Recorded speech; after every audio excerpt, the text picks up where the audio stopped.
Devastating story and a dire safety warning for owners of the Peloton Tread Plus. The U.S. Consumer Product Safety Commission tweeting over the weekend that consumers should stop using Peloton's signature treadmill because it poses serious risks to children for abrasions, fractures, even death. The CPSC saying it's aware of 39 incidents so far, this putting pressure on Peloton shares. For more, let's get to Bloomberg's Mark Gurman from L.A. Mark, tell us more about this.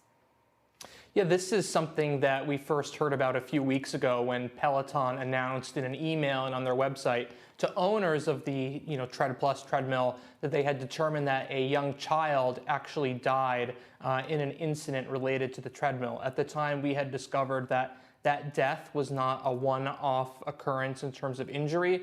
There was another young child who was also badly hurt in an incident related to the treadmill. Now we have these U.S. officials saying that nearly 40 incidents have recently been reported regarding the Tread Plus. And these incidents seem to be related to children and pets. Obviously, those are two things that you wouldn't want near any particular treadmill.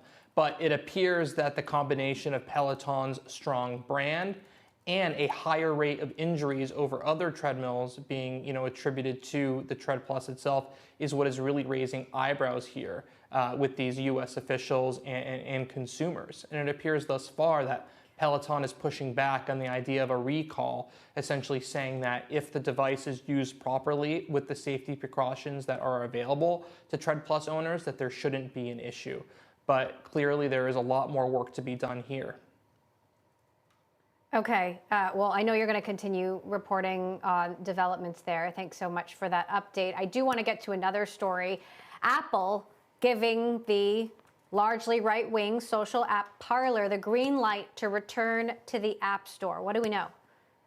So this morning, Apple sent a letter to a few people from the U.S. government informing them they are going to allow Parler back on the App Store. Now, if you remember, Parler was initially removed from the App Store as well as Amazon and Google services in January after the app was used to help coordinate the riots on Capitol Hill before the transition of power to President Biden.